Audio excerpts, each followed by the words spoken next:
the drama surrounding Anthony Joshua and Jake Paul has spiraled into one of the most surreal moments in modern boxing, a collision of two worlds that were never meant to meet. As whispers turn into headlines and headlines turn into heated debates, the conversation has shifted from curiosity to concern, from spectacle to genuine fear for what this matchup could become. The idea alone sends shockwaves through the combat sports community, because no matter how charismatic, driven, or commercially powerful Jake Paul may be, stepping into the ring with Anthony Joshua is not entertainment. It is an invitation into a realm where one mistake can end a career, a life, or a legacy in a single punch. To understand the severity of the situation, you have to look at Joshua himself. This is a man who has built his career on knocking out giants, an Olympic gold medalist molded in the fire of heavyweight warfare. Every punch he throws carries the weight of years spent perfecting the art of destruction. When he fought Francis Ngannou, a fighter known for taking shots from some of the hardest hitters in MMA history, Joshua didn't just defeat him, he erased him. One punch turned Ngannou's legs to stone and his consciousness into a fading memory. For many fans, that moment was the clearest reminder that Joshua's power is not hype. It is not exaggerated. It is not theoretical. It is real, brutal, and unforgiving. And that is why so many voices, from Joe Rogan to Wade Clemens to seasoned analysts, are sounding the alarm. Rogan warns that Joshua wouldn't just try to beat Jake Paul, he would try to make an example of him. Joshua has always taken pride in carrying himself like a champion, and the thought of a YouTuber calling out an elite heavyweight could become a point of personal motivation. Clemens echoes this fear with even greater urgency, pointing out that Jake Paul walks around nearly 20 kilograms lighter than Joshua, and that such a size difference changes everything. It's not simply a mismatch, it's a potential medical emergency waiting to happen. Yet despite the warnings, the momentum behind the fight continues to build. Negotiations, whispers, leaks, none of it feels accidental. Industry insiders claim the fight is close, possibly even on the 1-yard line of being finalized. Ring Magazine insists that Jake Paul vs. Anthony Joshua is being prepared as a full professional bout under Queensberry rules. No padding. No exhibition clauses.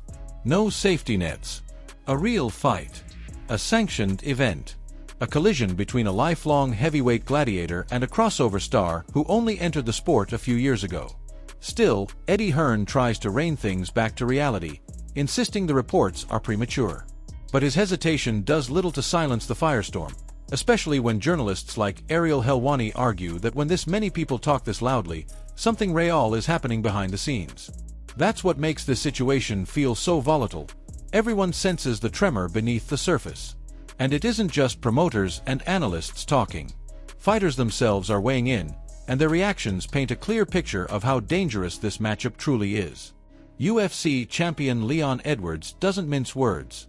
He says that if Joshua doesn't knock Jake out within 2 rounds, the fight must be rigged.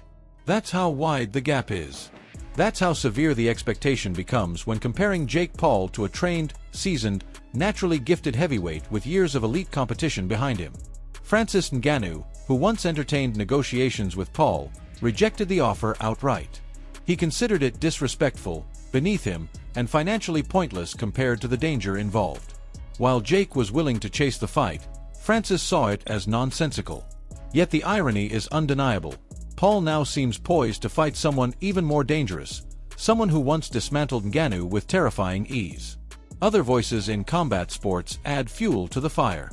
Simon Jordan calls the idea stupid and reckless, a degrading circus act that sheds light not on Joshua's decline, but on boxing's shift toward spectacle over merit. Tony Bellew goes even further, insisting he will not believe it until both men stand in the ring, describing the matchup as something boxing's protective systems should prevent, not permit. Their frustrations reveal something deeper. For many purists, this fight crosses a line boxing should never cross. Even Jake Paul's own supporters acknowledge the absurdity. They see the payday, the Netflix spotlight, the global attention. They understand the financial temptation. But they also understand the reality. Joshua is not Anderson Silva or Nate Diaz or Tyron Woodley. Joshua is a heavyweight built like a steel monolith, delivering punches that are designed to end fights instantly. Jake Paul has never been tested by anything remotely close to that. And yet, the rumor grows. December in Miami. Netflix. Full rules. Negotiations moving. Promoters talking. Fans reacting. Some believe it will be the biggest combat sports event of the year. Others believe it will be the most irresponsible. Still, beneath the chaos, lies the question nobody wants to say aloud. What happens if the fight actually gets finalized? Analysts insist protective conditions must be placed: bigger gloves, fewer rounds, lighter pace. Some even suggest headgear. But even then, nothing feels safe when a 6 feet 6 inches heavyweight known for violent finishes is standing opposite a cruiserweight influencer. In the end, the entire situation becomes a reflection of modern combat sports, a place where legacy meets entertainment, where business decisions overshadow merit, where danger becomes a marketing tool rather than a warning sign. And as long as the numbers involved remain astronomical, as long as platforms like Netflix want global spectacles, these kinds of matchups will continue to surface. But whether this fight becomes reality or simply remains rumor, the message from the boxing world is clear. The danger is real. The stakes are enormous. And the gap between entertainment and disaster has never been thinner. Let me know your thoughts on this potential matchup. Is Jake Paul stepping into greatness or stepping into danger? Does this fight elevate boxing or destroy its credibility? And if the two really meet in the ring, how many rounds do you think Jake survives? Drop your thoughts in the comments.